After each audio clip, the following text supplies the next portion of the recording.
January 30th, 1968. North Vietnamese forces launch a surprise attack against the Americans. This is the Tet Offensive. Tet is the Lunar New Year, and for decades in Vietnam, there was always a tradition that there was never any fighting on Tet, like the Christmas ceasefire in World War I. Except in 1968, the North Vietnamese commanders decided to break with tradition with the hope that they could overwhelm American Allied forces and bring a swift end to the Vietnam War. They threw 85,000 troops at over 125 targets that day. Here's the amazing thing. The United States repelled every single attack. Every single one. And in some cases, commanding officers weren't even at their post because they were downtown celebrating Tet. Most of the major fighting had ceased after about a week, after which the United States had lost fewer than 1,000 troops. The North Vietnamese had lost 35,000 out of the 85,000 with which they attacked. Hue went on for about a month, and in Hue we lost 150 Marines and took 5,000 North Vietnamese. Those were the numbers. A close examination of the Vietnam War reveals something very interesting. America won nearly every single major battle it fought. Over the course of 10 years in Vietnam, we lost 58,000 men. North Vietnam lost 3 million people. That's the equivalent of 27 million Americans in that same time frame. So it raises a very interesting question. How do you win all the major battles? How do you decimate your enemy and lose the war? Clearly, we don't fully understand concepts of winning and losing. There's more than one definition of what it means to win and what it means to lose. There's a theologian by the name of James Carsey who wrote a fantastic little treatise called Finite and Infinite Games, in which he describes two types of games. If you have at least one competitor, you have a game. And there are two types of games. There are finite games and there are infinite games. A finite game is defined as known players, fixed rules, and an agreed upon objective. Football. We all agree what the rules are. We all agree whoever has more points at the end of the agreed upon time frame is the winner, and the game concludes. Nobody says, if we just play another 20 minutes, I'm sure we can come back. That's not how it works. An infinite game is defined as known and unknown players. The rules are changeable, and the objective is to keep playing. The objective is to perpetuate the game. When you pit a finite player versus a finite player, two finite players, the system is stable. Football is stable. When we pit an infinite player versus an infinite player, the system is also stable. The Cold War was stable because we could not have a winner or a loser. And what happens in infinite play is the players keep playing until one of the players runs out of the will or the resources to continue, and they drop out of the game, but the game continues with them or without them. Problems arise, however, when you pit a finite player versus an infinite player, because finite players are playing to win, and infinite players are playing to keep playing. And both of them will make strategic choices accordingly. And invariably what happens is the finite player will always find themselves in quagmire, racing through the will and the resources to stay in the game. This is what happened to America in Vietnam. It's not that America lost. It's that we were playing with the wrong mindset for the game that we were in. We were fighting to win, and they were fighting for their lives. And both sides made strategic choices accordingly. It's not that we lost, it's that we ran out of the will and the resources to stay in the game, and then we dropped out. So this raises an interesting question. If we listen to too many leaders in our world today, political, military, or in business, they don't know the game that they're in. I had a real life experience that helped me understand this. Because business is an infinite game. There's no such thing as winning business. But again, if we listen to the leaders, they don't know the game they're in. They talk about being number one, being the best, beating their competition. There's no such thing. We haven't agreed upon the metrics, we haven't agreed upon the time frames, we haven't agreed upon the standards. There is no such thing as being number one, being the best, or beating your competition. I spoke at an education summit for Microsoft. I also spoke at an education summit for Apple. At the Microsoft Summit, the vast majority of the leaders spent the vast majority of their briefings talking about how to beat Apple. At the Apple Summit, 100% of the leaders spent 100% of their presentations talking about how to help teachers teach and how to help students learn. One was obsessed with where they were going, the other one was obsessed with beating their competition. Guess which one was in quagmire? Guess which one was racing through the will and resources to stay in the game? At the end of my talk at Microsoft, they gave me a gift. They gave me the new Zune when it was a thing. This was Microsoft's answer to the iPod. And this little piece of technology was absolutely spectacular. The user interface was simple, it was easy to use, it was beautifully designed, it worked flawlessly. It was really a fantastic little piece of technology. So at the end of my Apple talk, I was sharing a taxi with a senior Apple executive, employee number 54 to be exact. I couldn't help myself. I had to stir the pot. So I turned to him and I said, Microsoft gave me their new Zune. It is so much better than your iPod Touch. And he looked at me and he said, I have no doubt. And the conversation was over.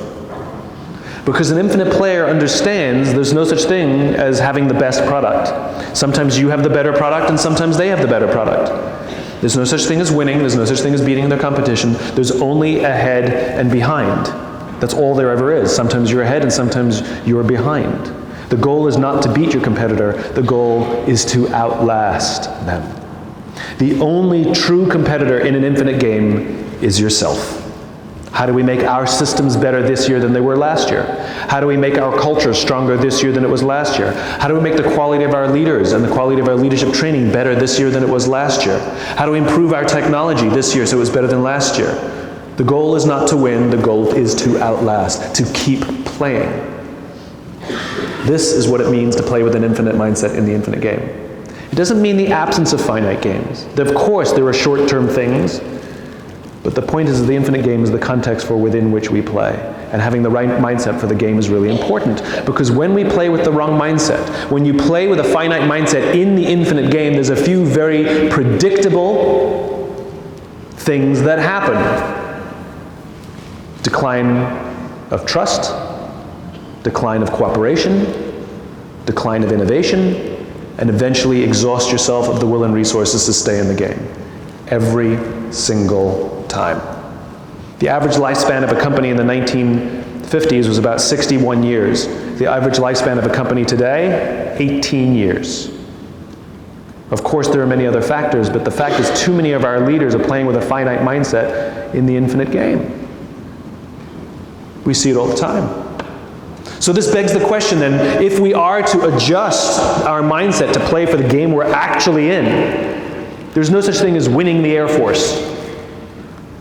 It's an infinite game, it's an infinite context. There's no such thing as winning America or winning global politics. These are infinite games, which means we have to adjust our mindset for the game we're actually in. How do we do that? It requires 5 things. You need to have a just cause. You need to have trusting teams. You need to have a worthy rival. You need to have existential flexibility. And you need to have the courage to lead. Just cause. Do you show up to work every day with a sense of purpose, with a sense of cause so powerful that you would be willing to sacrifice to advance that cause? That's what a just cause means. Sometimes that might mean your life, but it doesn't have to. It means that frequent TDY or deployments, or maybe I could make more money somewhere else, or late nights working. And though I may not like those things, they feel worth it. They feel like I am advancing something and committing to something and sacrificing for something that I believe in, something bigger than myself. Though I may not like it, it feels worth it. The cause is just. My favorite just cause was articulated in the Declaration of Independence. All men are created equal. endowed with unalienable rights, amongst which include life, liberty, and the pursuit of happiness. This cause was so just that our founding fathers wrote in the Declaration of Independence that they would willingly sacrifice their fortunes, their lives, and their honor in order to advance. That's how much they believed in this ideal. And then we set to war. And the Revolutionary War was finite. There was a beginning, middle, and end, and we won the revolution. But the infinite game continued. The ideal that we had articulated, because that's what a just cause is, it is an ideal state of the future that for all practical purposes we will never actually reach, but we will die trying. This is what gives our lives and our work meaning. Make no mistake of it, when they said all men are created equal, they meant white Protestant men. But even back then they thought, we should probably include Catholics. And so even back then, George Washington banned the organizing in his armies against Catholics, and he would regularly attend Catholic Mass to send the message that this was an inclusive message. This was an inclusive ideal. This was going to be a different kind of America. And we won the revolution, and then the hard work began. And then we set to advancing this ideal. And some years after the revolution, we abolished slavery. And some years after the abolition of slavery, we introduced women's suffrage. And some years after that, civil rights. And some years after that, gay rights. And though all of those fights still continue today, although none of them are perfect, they are all milestones to show that when America is at its best, we are trying very hard to advance this ideal that all people are created equal and endowed with these unalienable rights. And though we will never get there, we will die trying, and that is the point. We must show up with just cause. We must have a reason to come to work that is bigger than the metrics that we count. And the metrics become simply our measurement of speed and distance to how far and how fast we're advancing towards the ideal state in the future. We must have trusting teams. I went on a business trip to Las Vegas, and they put me up at the Four Seasons. It is a beautiful hotel. And the reason it's a beautiful hotel is not because of the fancy beds. Any hotel can buy a fancy bed. It's because of the people who work there.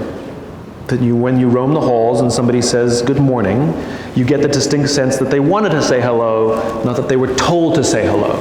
We're highly attuned social animals. We can tell the difference. It's like you ever go to Best Buy, you can tell who's working on commission. You can tell. Right? We're highly attuned social animals. We can tell what someone's motivation is. Right? And in this case, they actually wanted to say hello. It feels good.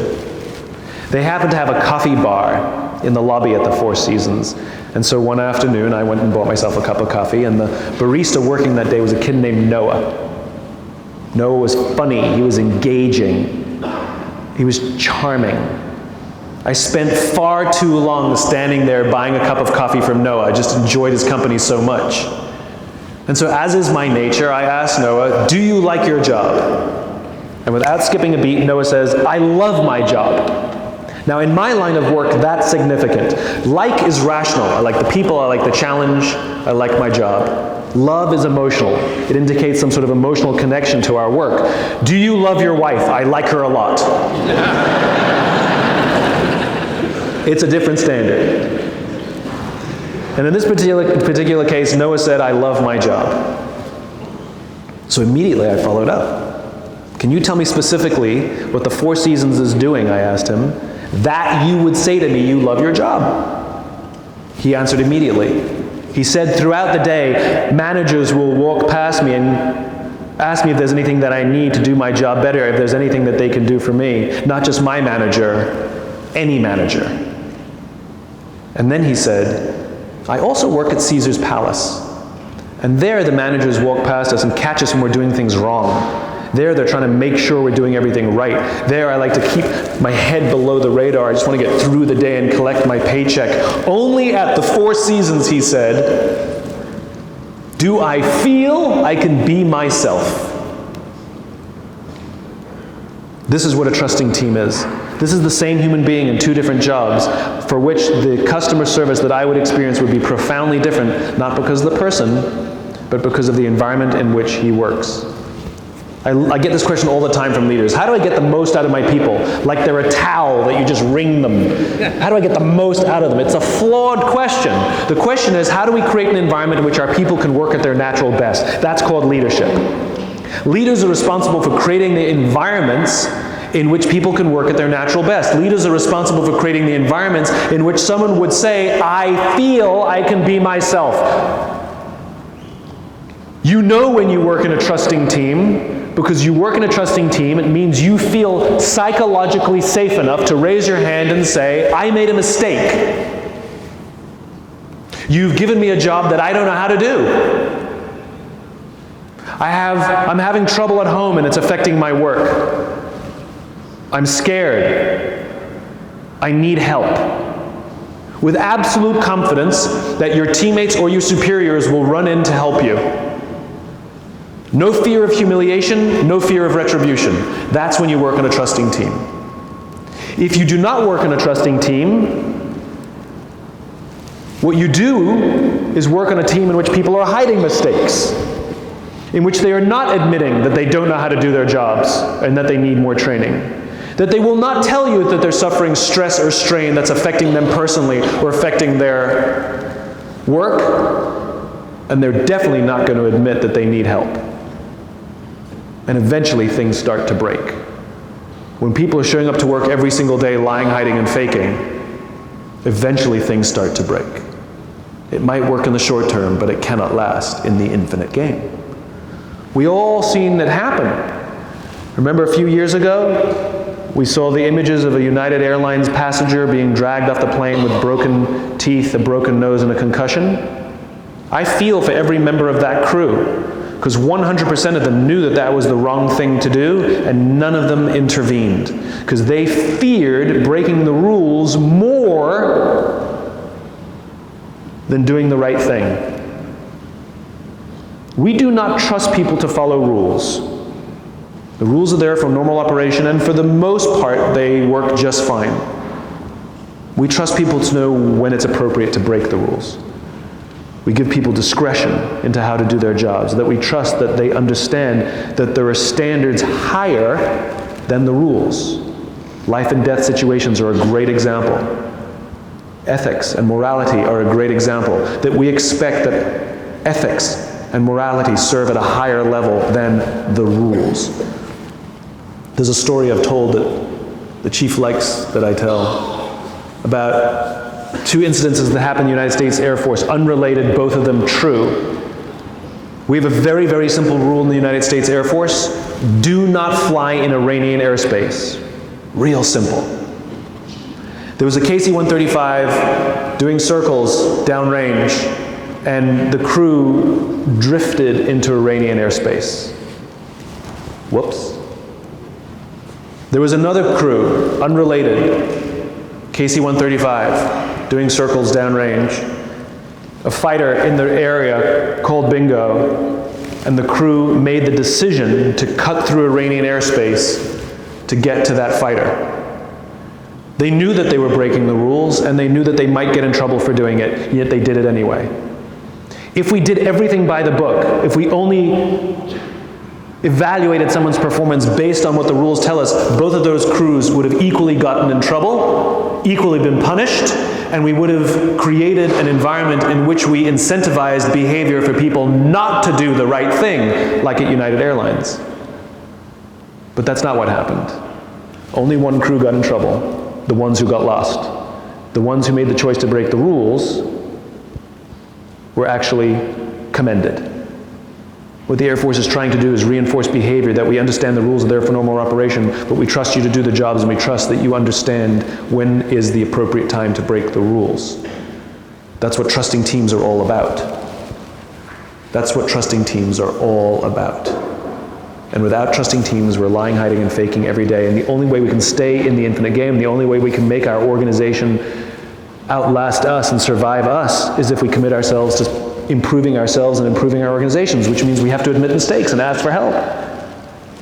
The responsibility of every airman is not simply to do your job. The responsibility of every airman is to equip that airman who follows you to do your job better than you did it. All the little tricks and lessons that you've learned while you've been doing your job, how will you pass those on to the person who takes the job after you? Are you looking after the person to the left of you and looking after the person to the right of you? I don't care what your job is. I don't care how important or unimportant you think it is. The responsibility of every airman is much bigger than the job. It's the organization as a whole. It's every other airman who stands to the left and to the right. That is your job. Your MOS is simply incidental. It's a human operation. It's about building trusting teams, and we're all responsible for building and maintaining those trusting teams. It is essential in the infinite game. Number 3, worthy rival. There's another guy who does what I do. He writes books, he gives talks, he's extremely smart, he is extremely well respected. I respect him and his work. I also hate him. He's never done anything to me. Whenever I've seen him at events, he's always been very cordial and polite. I can't help it, I just hate him. As a result of my irrational hatred of him, I will regularly go online and check my book rankings, and immediately check his. I don't check anybody else's, just his. And if mine are ahead, I'm smug. And if he is ahead, I'm angry. We were invited to speak at the same event once, and I don't mean me in the morning, him in the afternoon. I mean at the same time. We were going to be interviewed on the stage together. And the interviewer thought it would be fun if we introduced each other.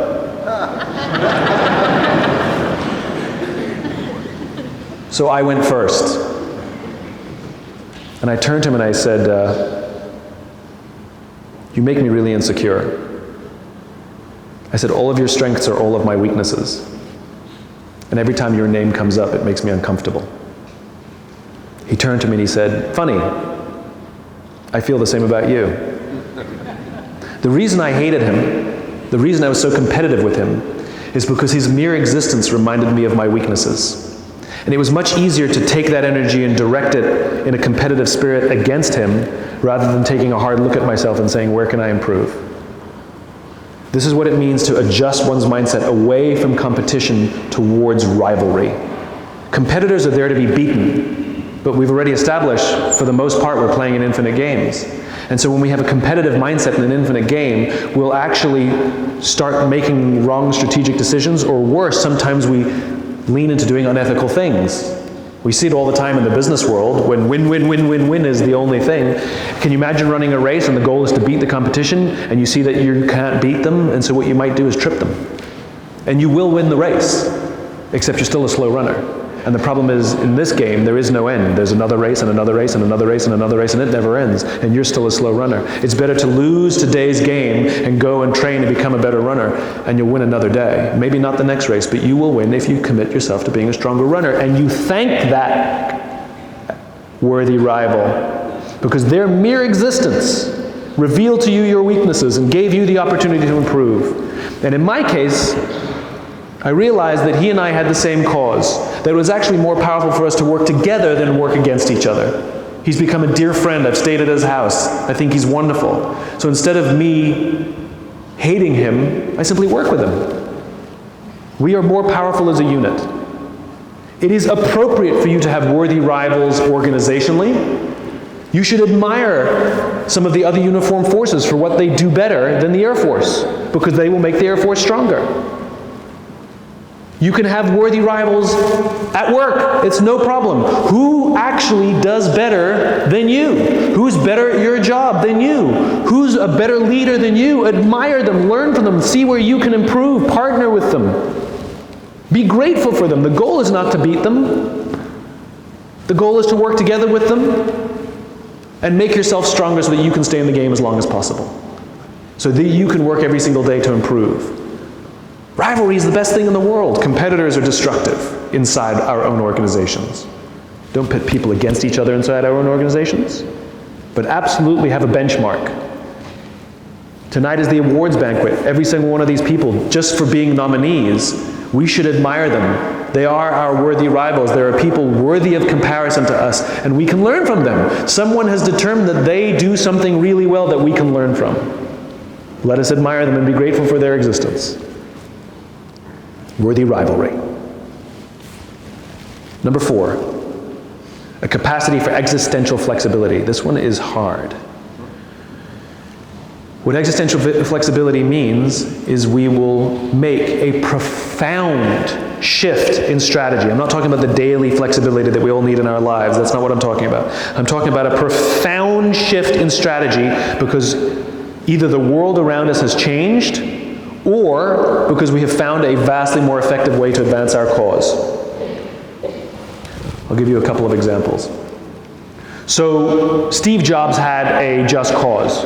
It was to empower individuals to stand up to Big Brother. It's what he believed, right? And he saw the personal computer as the perfect tool to empower individuals to stand up to Big Brother. He was obsessed with people using a computer and imagined a world in which one person could actually compete with a corporation. They'd already come off the success of the Apple I and the Apple II. He's already a famous CEO. It's already a famous and big company. And in 1981, Jobs and a few of his key executives visit Xerox PARC, which was Xerox R&D department.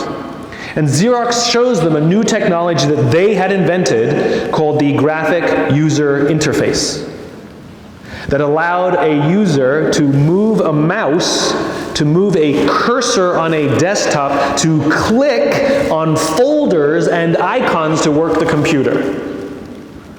Jobs sees this new technology and thinks, this is amazing. That means you don't have to learn a computer language to use a computer. This would empower even more people to challenge the status quo, to stand up to Big Brother. As they're leaving Xerox PARC, he says to his executives, we must invest in this. And the voice of reason in the room said, Steve, we can't. We've already invested millions of dollars and countless man hours in a completely different strategic direction. We can't simply walk away from that investment. If we walk away from that investment, we will blow up our own company. To which Jobs actually said, better we should blow it up than someone else. That decision was the Macintosh. A computer platform so profound that the entire software of Windows is designed to act like a Macintosh and is the reason every single one of us has a computer and it's become an appliance, that you don't need to be an egghead or a mathematician to learn how to use a computer. Existential flexibility. Profound shifts in strategy because the world around us has changed or because we find a better way to advance our cause. Kodak was the same. George Eastman, the founder of Kodak, wanted to democratize photography. Back in his day, in the late 19th century, the only way we could take pictures was to hire a professional photographer. And it was George Eastman who actually invented film that allowed every single one of us to take our own photographs. Now, before he gave it to us, he presented this technology he invented called film to the professional market, and they loved it, and none of them bought it because the photographs are too grainy, not high enough quality for professionals. And so in any other market, they would have gone and improved the technology to take advantage of all the pent-up demand. But Eastman didn't. He abandoned professionals and instead offered his new film invention to us, the general public. And we know what happened. We now take pictures of our own families and our own vacations, thanks to George Eastman. In 1975, a 24-year-old who worked for Kodak invented the digital camera. And the senior executives who worked at Kodak at the time decided to suppress the technology for fear that it would cannibalize film sales. They gave themselves 10 years. They knew that in 10 years, this digital thing would become a thing. And over the course of those 10 years, you know what they did? Nothing.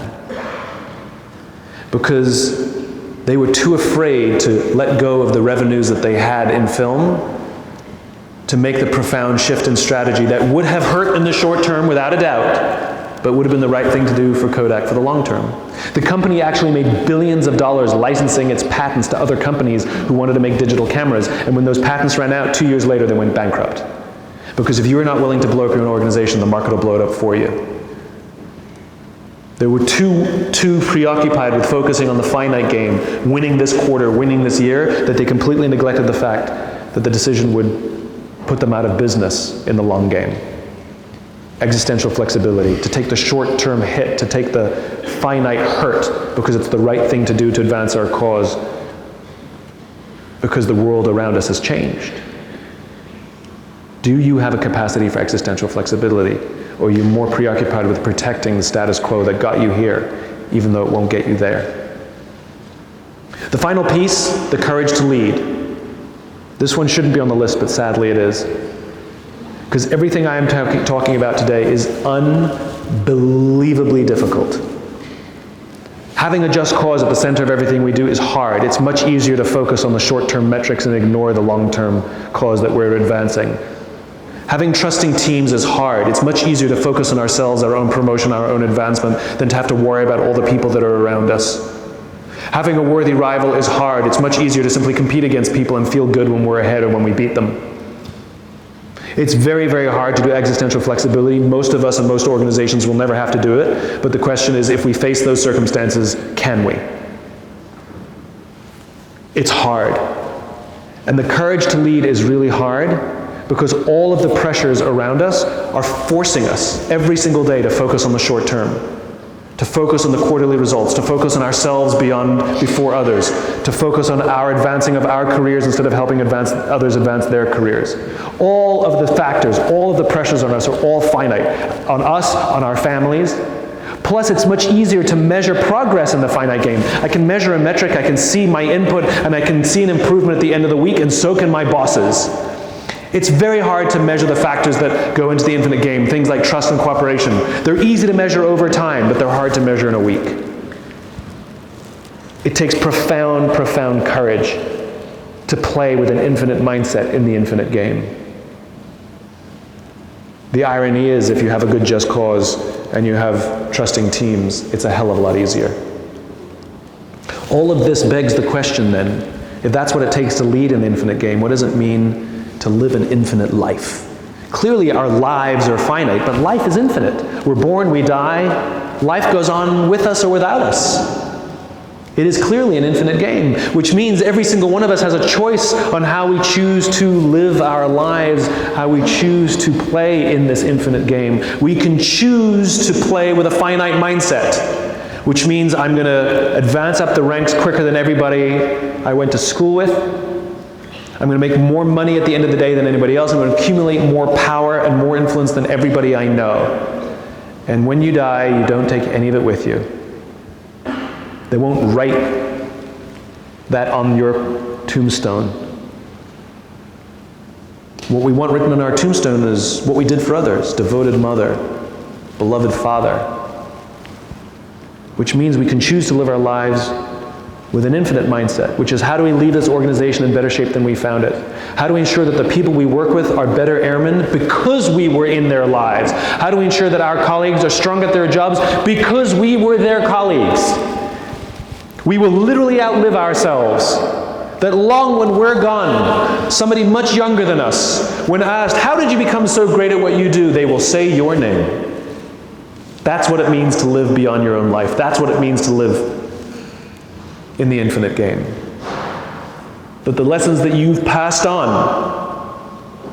not used to advance yourself, but the lessons you passed on, will literally outlive you, and someone will pass them on to someone else. It's just a choice. It's just a choice. Thanks, everyone. That's it.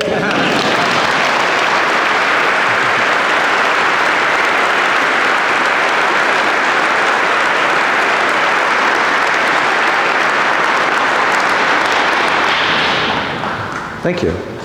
Because Q&A is more fun than me just yabbering, we've left lots of time for Q&A. So, if you have any questions, I can answer anything you like. Yes, ma'am. Is your rival John Maxwell? She asked me if my rival is John Maxwell. I will not tell you. But I appreciate the question.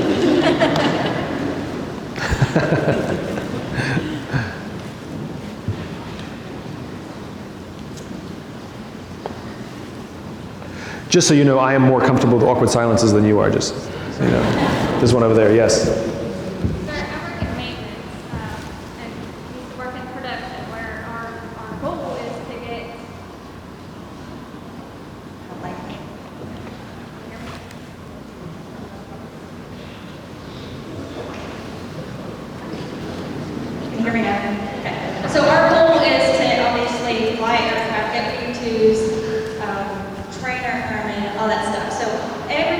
have a weekly flying schedule. We need to get those planes in the air. How do we apply that infinite game to accomplish that goal, as well as train our airmen, have enough time to train our airmen correctly? Right. Because the time on the line, it's, hey, go, go, go. Right. Get the planes flying. Right.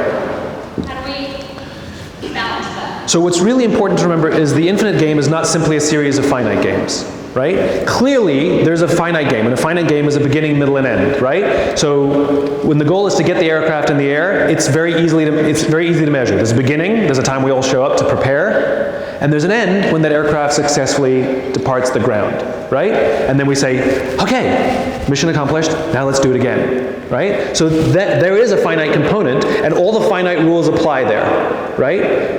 And all the metrics are important. All the finite rules of the finite game are important. But the point is what is the context within which that exists? Like, what is the point of getting that plane in the air every single day, right? And the problem is what happens is we build these abstract chains of causation that actually become very hard to latch onto. So you have a young maintainer, and here's their job. It's their job right there, right? It's their job. And we say, your job is to make sure the wings stay on the aircraft, because if the wings stay on the aircraft, the pilot can fly, and if the pilot can fly, they can fly across the world to drop their ordnance, and if they can drop their ordnance to defeat our enemies, we're advancing freedom and democracy. You're advancing freedom and democracy. Sure doesn't feel like I'm advancing freedom and democracy. Right? And the problem is there's too many steps, and it becomes so abstract that it actually means nothing. Right? So I had an experience where I went out to McConnell. No, it wasn't McConnell, although I have been there. It was Mildenhall, RAF Mildenhall. And they took a senior maintainer off the line to look after me that day. This is a great guy. He's been in the Air Force maybe 15, 20 years. And they gave me sim time in the KC-135, which was awesome. And one of the things that I did, you know, it's not, one of the nice things about being the DV is people don't like saying no to me. It's kind of nice. And I said, hey, can he come in the sim with me? And they went, sure. You know, so he came in the sim with me. And he sat in the back, and he's never sat in the sim. He's never sat in the cockpit of the KC-135. And here I am tooling around and having my fun. And then I said, hey, can he fly? And they went, sure. And so we put him in the left seat. And we had a flight instructor with us, and we let him fly the KC-135. And we asked him, what's your specialty? What's your focus? And he says, electronics. So in the middle of his flight, we turned off the electronics. And for the first time in his life, he could actually connect his job to the human being who was flying the aircraft. And it wasn't this abstract thought anymore. He could physically connect the importance of his work to the person who was flying, not to the mission that the guy was flying or the woman was flying. Right?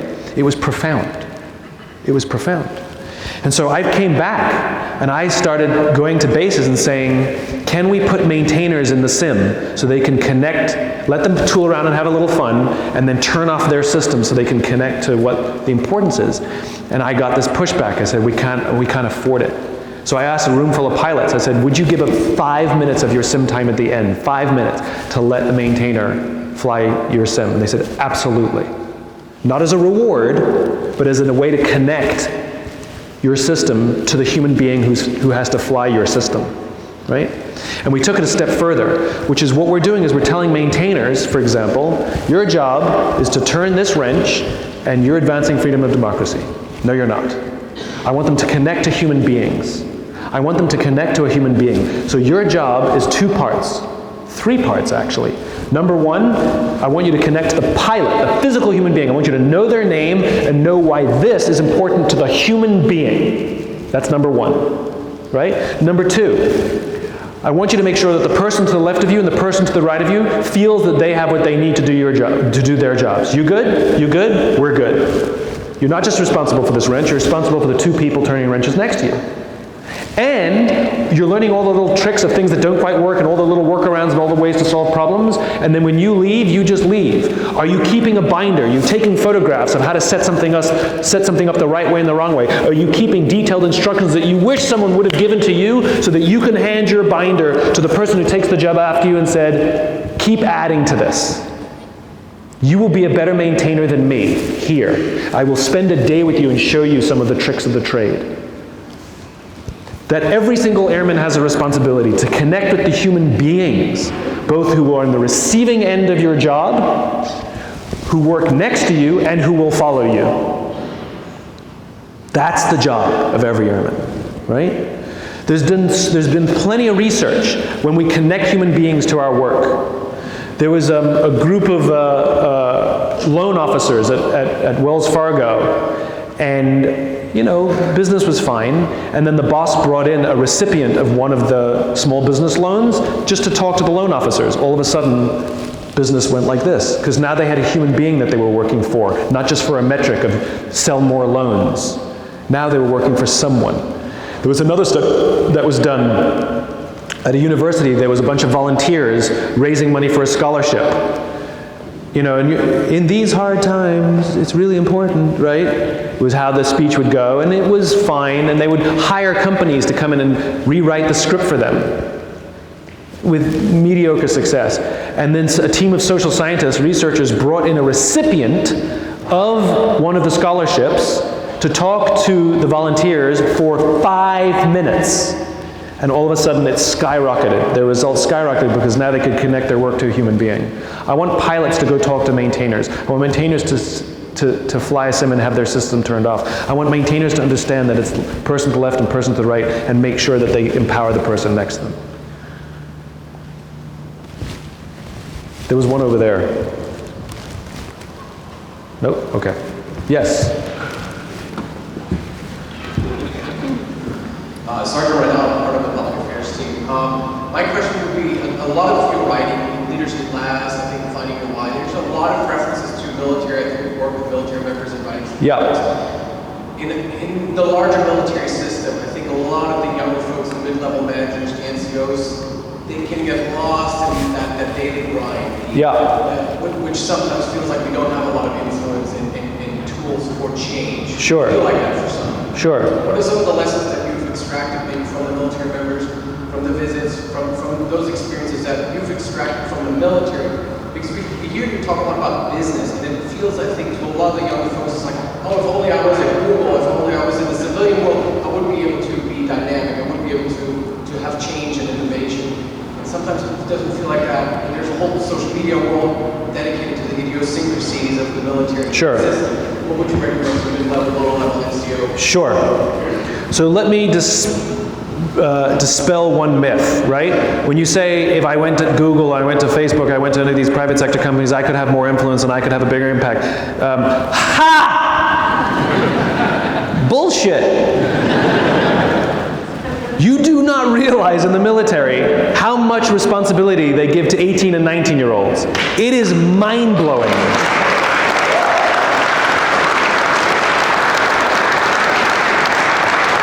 They will let somebody with a couple stripes on their arm be entirely responsible for keeping a $2.2 billion aircraft in the air, for maintaining it, for keeping it low observable. All of these things. It's 18 and 19-year-olds who keep an aircraft carrier functioning. In the private sector, that's not how it works. You have to have rank to touch expensive things. You have to have rank to do difficult things. The most junior people get coffee and do filing. That's it. And they keep being told that one day they'll get to do these things. It is mind-blowing the level of responsibility we give young people in the military. It's fantastic.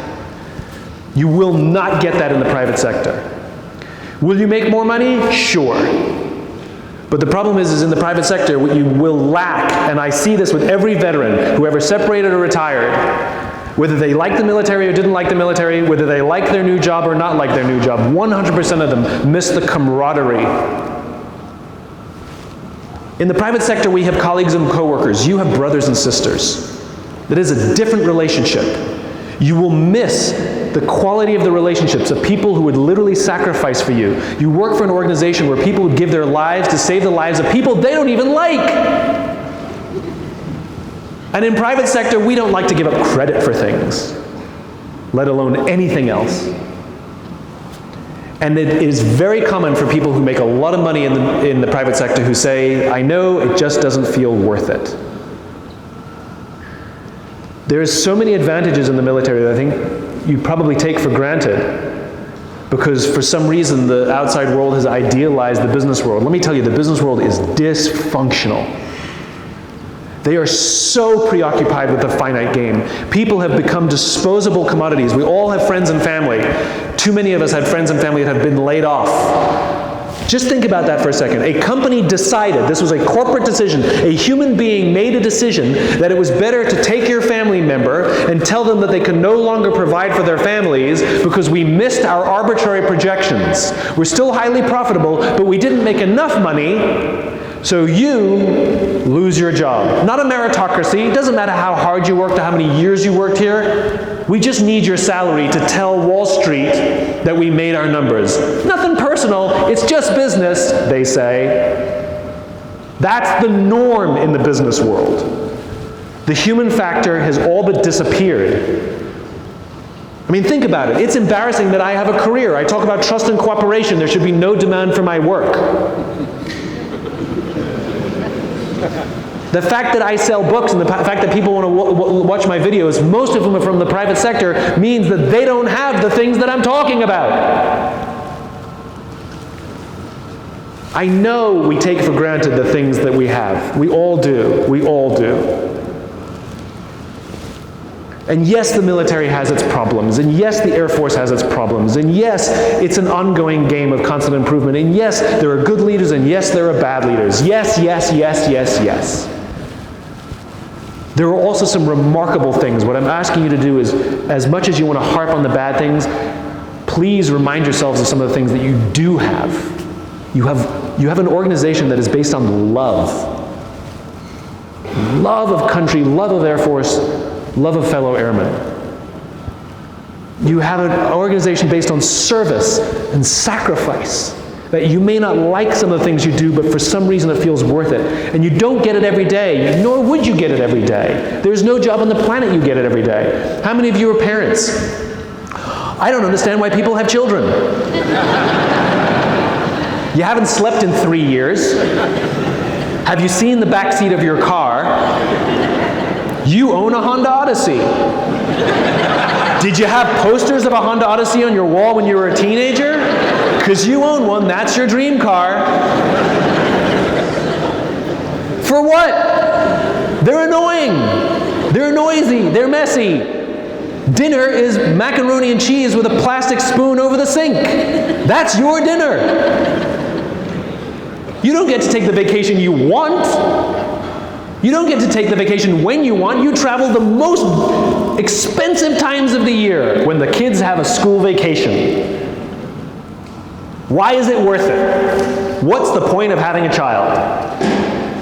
It's for the unpredictable glimmers that when you catch your 5-year-old sharing with your 4-year-old, when you catch your 9-year-old who's supposed to be sleeping underneath the blankets with a flashlight reading a book, the school play, the first girlfriend, the first boyfriend, the first graduation. These are unpredictable glimmers. You do not know when those things happen, but the minute those things happen, all the sacrifices are immediately worth it. It's the exact same thing here. You will not like it every day. You don't like your children every day, but you love your children every day. You don't have to like your job every day, but you do get to love it every day. You do get to feel like you're a part of something bigger than yourself. You do get to feel that there's somebody who's got your back. That if you were to fall over, someone will pick you up. In the private sector, someone will kick you or step over you. That's just the way it is. That's what I have learned from you. I have cried with more people in uniform than I've ever cried with in a suit. I've hugged more people in uniform than I've ever hugged with people in a suit. I've learned more about what it means to show up and be the best possible human beings from folks who put on a uniform. I've never learned what it means to be a human being from somebody who shows up in the private sector. Are there imperfections? Yes. How do you contribute? Is one of the questions. How do you contribute? You cannot control things you cannot control. You can complain about the colonels and the generals. You cannot affect the behaviors or the decisions of the colonels and generals. The trick is to focus on the things you can control. Your own behavior, how you show up. Are you the leader you wish you had? Person to the left, person to the right. You cannot affect big Air Force, but you can affect little Air Force. Right here, this is my little Air Force. And I can affect the people and how they feel when they come to work. Do they feel that someone has their back? And if not, where are you? It's really easy. Sometimes you just have to say, you good? You good? We do not learn to trust people by offering our help. We learn to trust people by asking for help. When was the last time you said to somebody, I'm stuck, I need help, can you help me? And gave them the opportunity to serve. Focus on little Air Force. Because I'm telling you, it's way more powerful than anything you'll ever get in the private sector. Yes, sir. I need the microphone, but we'll give it a try. Hey, I'm Grant Bailey, one of the chaplains. You talk about the infinite game being the context for the finite game. Yes. Most of us spend our day in the finite game. Yes. Right? That's totally appropriate. What sort of finite practices do you engage in, or habits do you engage in that help you regularly bridge the horizon between the finite game and the infinite game? Right. So the goal is balance. To be infinite mindset, to have an infinite mindset and ignore the finite mindset is just as dangerous as having a finite mindset ignoring the infinite mindset. The difference is finite-minded players usually have no concept of the infinite game. They falsely believe the infinite game is simply a series of finite games, except it never runs out. The infinite player at least has a concept of the finite game. And it's not a question of what are my best practices. The question is how am I learning to establish balance? Of course metrics are important. Of course goal setting is important. But it's not the end-all be-all. Right? If we miss our goal, it doesn't mean the end of the game. It doesn't mean we've lost. It means we've done something wrong, or we can do something better, or there are circumstances in the environment that we didn't expect or control for that we now have to be aware of. In other words, it might not have been anything we did. It's a game of constant improvement. And so the metrics are an indicator of how we're doing based on some standard or some baseline. And it's good to push ourselves. It's good to have a sense of accomplishment. Metrics are important. We're very accomplishment-driven animals. To what end? Because I see this more with senior people than with junior people. Because when we're junior, we give somebody a bunch of goals and a bunch of metrics and they're off to the races. The first promotion is the most exciting, right? The first reward and recognition is exciting. And then after you've had a few of them, it kind of loses its luster a little bit. I mean, it feels good, but it sort of wears off after a day or two. And I see this the most in senior people who've been obsessed with the finite game is they've been doing this and it got them to where they are, but it seems to have lost its joy. And the work becomes joyless. It just becomes a job, right? And that's why that just cause, that I'm showing up to help the people around me improve. I'm showing up to advance a vision of the future that does not yet exist, which by the way doesn't have to be America's vision. That's set by our politicians and by our political leaders. Actually, it was established in the Declaration of Independence. But even what is the vision for the Air Force? What's the division for the? What's the just cause for this base? What's the just cause for my wing, my squadron? You know, you can get that granular. And for me, it's about reminding myself of the balance. That I now measure metrics, of course. Metrics are important. We have to have resources to stay in the game. Got to balance our budgets, etc. But I try and measure that against momentum. I've now started becoming really interested in the concept of momentum. Right? So I'm not actually interested whether I sold this many books this month or this many books last month. I don't really care. What I care about is the momentum maintaining? Is it steady or growing? I need to make sure that the messages that I'm spreading continue to spread, not whether I beat some record or hit some goal this year. And I try and think of the annual year as a helpful reminder, but it's arbitrary. I just pick the year because that's when we pay taxes, right? I mean, if we pay taxes every 18 months, that would be our standard metric, right?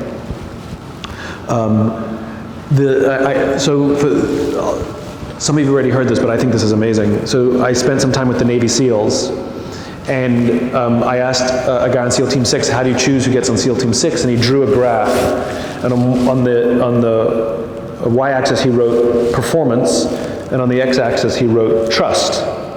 And the way that the SEALs define performance versus trust is performance is on the battlefield and trust is off the battlefield. So how good are you at your job and what kind of person are you? So the way they put it is, I may trust you with my life, but do I trust you with my money or my wife, right? They're SEALs. Little aside, how do you stop a SEAL from breaking into your apartment? Put a mirror on the front door. Tell them that. What they said was, clearly nobody wants this person, the low performer of low trust. Clearly everybody wants this person, the high performer of high trust. Clearly. What they learned is that this person over here, the high performer of low trust, is a toxic leader, toxic team member. They would rather have a medium performer of high trust, sometimes even a low performer of high trust, it's a relative scale, over a high performer of low trust. And this is one of the highest performing organizations on the planet. That to them, trustworthiness as a human being, ethical and moral standards, is actually a more important standard than how good are you at your job. And the problem in the world is we have 1,000,001 metrics to measure someone's performance and negligible to no metrics to measure someone's trustworthiness. So the practices that I'm doing, it's not that I'm ignoring the performance metrics, it's that I'm reminding myself to balance off the other metrics. And things like momentum, trust, generosity, gratitude, humility, these are things that are hard to measure in the short term but easy to measure over the long term. They're hard to measure with a number, but they're very easy to measure by asking people. It's so easy to find these toxic team members. It's so easy, that's the irony. Simply ask any team who's the asshole, they'll all point to the same person. But equally, if you ask them who has your back no matter what, when the chips are down, they'll always be with you, they will also all point to the same person, and that person may not be your highest performer, but they're probably your best natural leader that helps everybody rise to their highest potential. And are we recognizing and rewarding those people so that we incentivize that behavior? I'm tired of people saying, we incentivize performance. There's no such thing. You incentivize behavior. And the question is, are we incentivizing the right behaviors? Right? And so if we only incentivize or reward people who keep hitting the numbers, then we're going to tell everybody else it doesn't matter how you got there as long as you got there. But if we incentivize and recognize and reward the people for how they got there, even if they miss the numbers, it happened to me in my career. I was a young account executive, and I was assigned to work on a new business pitch. And usually new business pitches are run by senior people, as I was saying before, cool things, senior people, that's how business works. And I was assigned simply to prepare the war room, right? And it was Christmas time, so all the senior executives went on vacation, and it was just me and one other junior person who didn't go on vacation. So they told us to prepare the war room. I think it's funny, by the way, that they call it a war room. They prepare the war room for the senior executives to do all the hard work when they got back. Well, that took a day. So this junior account executive and I both said, well, let's just do it. Let's just do the hard work. And so we did the whole strategy and the whole pitch and everything. And when the senior executives got back, we were done. We're like, here's the pitch. And they actually used our strategy to pitch the business. And we didn't win the business. We lost the pitch. And I got a promotion. I got a huge promotion even though we lost the pitch. Because my boss understood that it was my behavior that he wanted me to repeat, not whether I won or whether I lost. He wanted me to show that kind of initiative again. So I got a huge promotion for my failure. The Marine Corps is the same. If you go to OCS, they have a thing called LRC, which is the Leadership Reaction Course, which is 20 mini obstacle courses. 10 wet, 10 dry. You know, things like get 3 planks of different sizes across the water hazard with oil, men, and material within a set time frame, right? And they run it through twice, and at no point at the end of the evaluation, because they get evaluated on all kinds of criteria, at no point does it ever say, did they make it across or not? There's not even a checkbox, yes or no. The Marines don't care if they made it across or not. Because the Marines understand that good leaders sometimes suffer mission failure, and bad leaders sometimes enjoy mission success. So whether you succeeded or failed in your mission is no indication of whether you're a good or bad leader. Your demonstration of the qualities of leadership are an indication if you're a good or bad leader. And they understand that if they promote and hire people who have the qualities of good leadership, that over the course of time they will more likely enjoy more success than not. But the fact of win or loss literally is not even on the checklist. I find that so sophisticated. So again, the point is balance. The point is balance. Trying to measure and recognize both in myself and those around me some of the more infinite and human characteristics that will engender and ensure that we're more likely to stay in the game for longer is the game. It's will and resources, in that order. It's the will and resources to stay in the game, not the resources and the will. It's not money before people, it's people before money. And when I say people before profit, people in the business world get all freaked out. I don't mean 90-10. I mean 51-49. I mean that there's a leaning. I mean that there's a preference, that when push comes to shove, we're more likely to sacrifice the short-term results than hurt our people. That's what it is. But there has to be that order, will and preference, will and resources. So resources and measuring resources are important, but I have to maintain the balance and the bias for the more human stuff. And try and do that.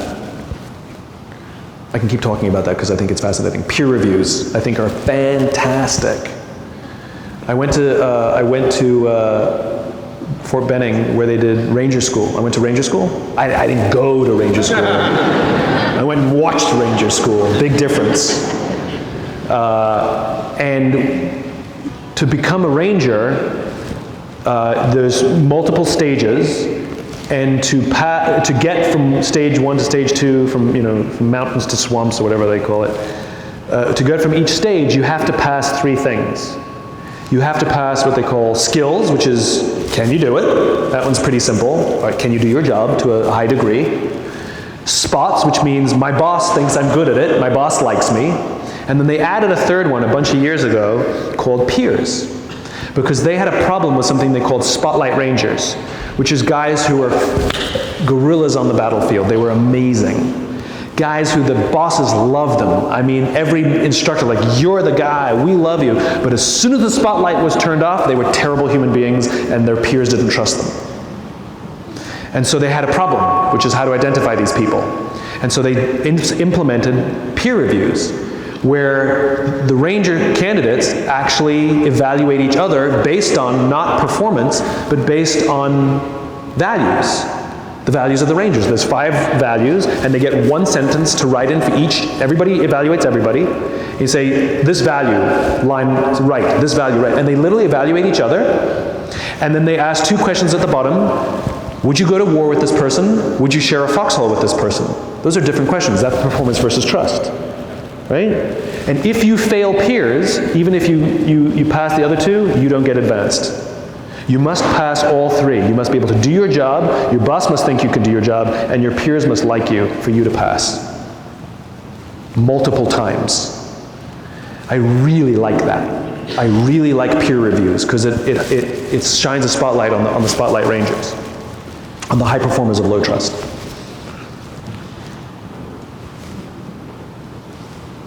Left side of the room, right side of the room is showing you up. Oh! Simon, yesterday morning you had a great little conversation about the use of cell phones and your thoughts on that, what it's doing to our society. Yeah. Would you mind sharing that with the crowd? Sure. There is a subconscious social reaction, subconscious human reaction we have to a device known as a cell phone. If I can borrow someone's cell phone, I will demonstrate. May I please borrow your cell phone? It's okay.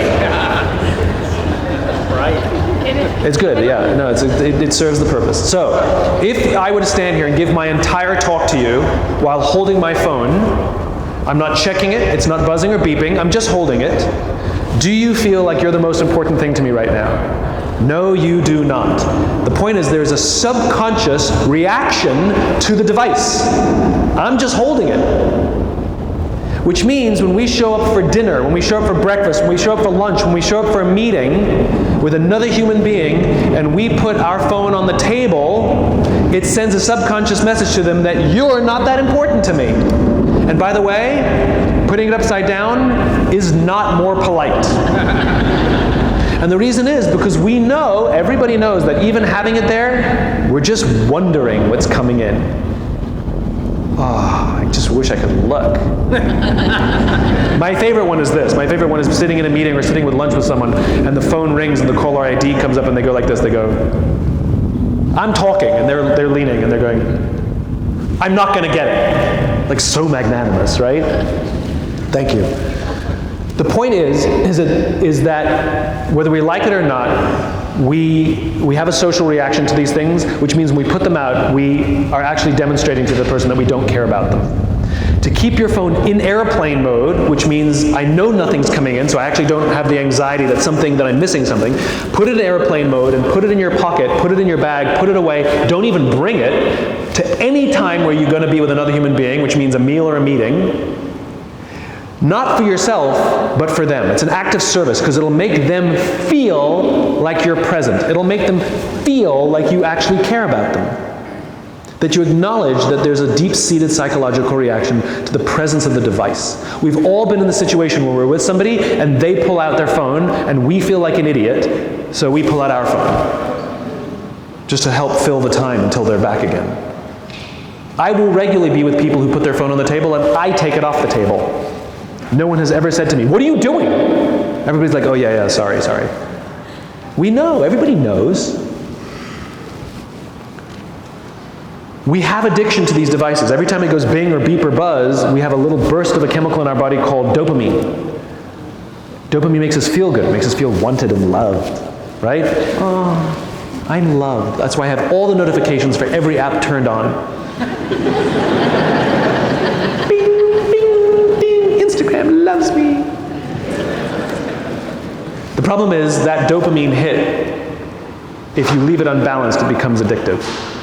Gambling is fun, too much gambling is bad. You'll waste your kids' college education at the tables. Alcohol is fine, too much alcohol, very dangerous. Cell phones are the same. There's nothing wrong with a cell phone, nothing wrong with social media, but if we don't keep it regulated, like alcohol or gambling, if we don't keep it in check, we risk becoming addicted to social media, we risk becoming addicted to the devices, and like any addiction, in time we will destroy our relationships and we will waste money. If you've ever spent money on Bejeweled just to keep going, that's a problem.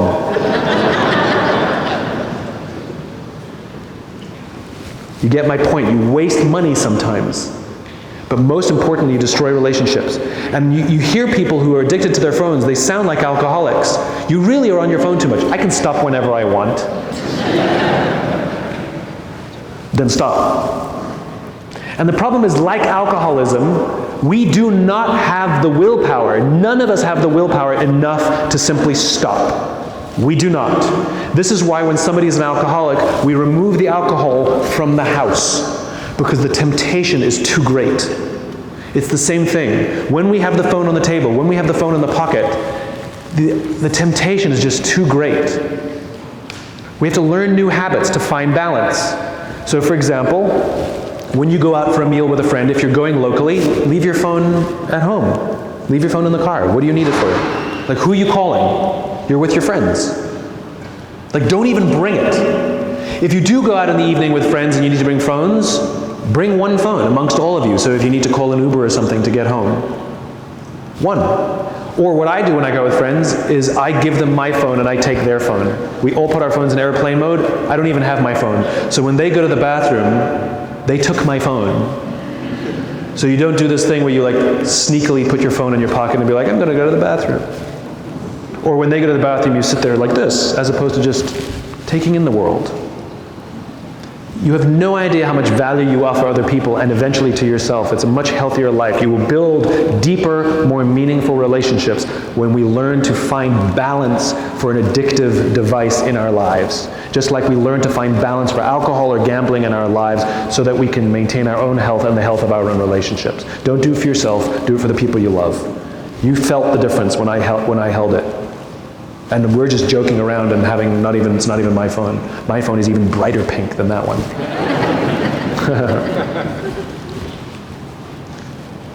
I'm done? Oh, okay. I'll do one more quick question and then I have to.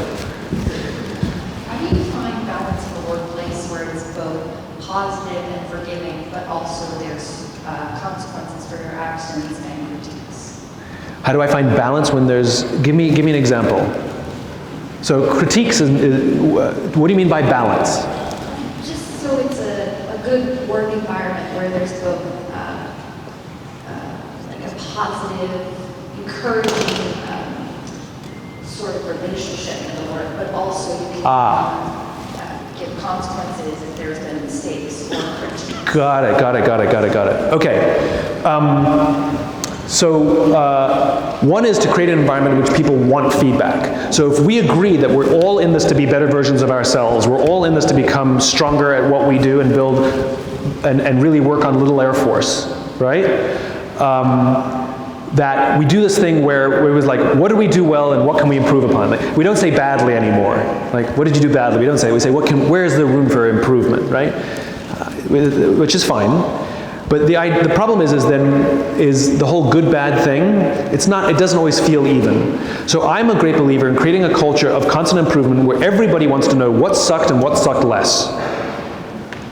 Because we don't learn anything when things go well, we learn things when things go wrong. That's where the lessons are. There's no good and bad or right or wrong. There's right and there's a lesson. There's good and there's a lesson. And so how do we create an environment of lessons learned? Because everybody wants feedback, but nobody wants bad feedback, right? Unless we create a culture in which we want it. So I'm a great believer at the end of a successful flight, at the successful mission, whenever you debrief, you start by saying what sucked and what sucked less. What sucked and what sucked less, right? Let's identify the things that sucked and sucked less. And it's amazing how it becomes fun and easy. And we take the stigma away from from criticism or critique. Because the problem is that it's been stigmatized, right? And then we all tiptoe around, and we also don't know how to give the critique. So one of the things we also have to do is teach how to give feedback and how to receive feedback. We don't teach people how to give feedback. We say, give somebody critical feedback. And we're like, you really broke this. Well, that's not going to make them want to fix it, is it? So one of the things we have to do is teach people how to give feedback. And one of the things we want to do is create a culture, the infinite game, for constant improvement. It's not random. We're in a constant improvement environment. We want you to improve as a human being. We want you to improve in your MOS. We want you to improve Little Air Force, which ultimately builds Big Air Force. And so we're going to create a culture of constant improvement. And one of the ways we can create a culture of constant improvement is at the end of every successful or unsuccessful, whatever we do, we're going to say what sucked and what sucked less, and we're going to reevaluate. And it becomes fun. People start asking for it. You create a culture for it. We no longer fear it. Where somebody says, you were great, you'd be like, great, tell me where I sucked. Okay, tell me where I can do better. Right? We start craving it because we know how valuable it is. So that's a big part of it, is creating a culture for it and teaching people how to give the feedback. Because sometimes it's simply the delivery of it that makes a mess of it. We can accidentally hurt someone's feelings. So yeah. Thanks very much, everyone. Appreciate it.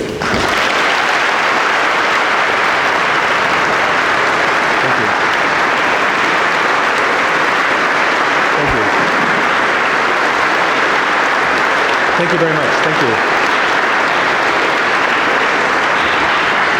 Simon, thanks for sharing. You gave us a ton to think about this morning, and I'd just like to share. You may get a little mad at me, but I'm just going to tell a quick story about how this came to be and choices that folks make and why they make them. So as you can imagine, Simon's got a pretty busy calendar. This day, today, he was supposed to be spending some time with Sir Richard Branson on a private, exclusive island destination, talking to a group of business people. That was booked. That was on the calendar. He canceled that trip. He'll do it again someday. To come here to White Air Force Base. Is that cool or what? Thank you very much. Thank you, sir. Appreciate it. That was awesome. Thank you. Okay. Bye.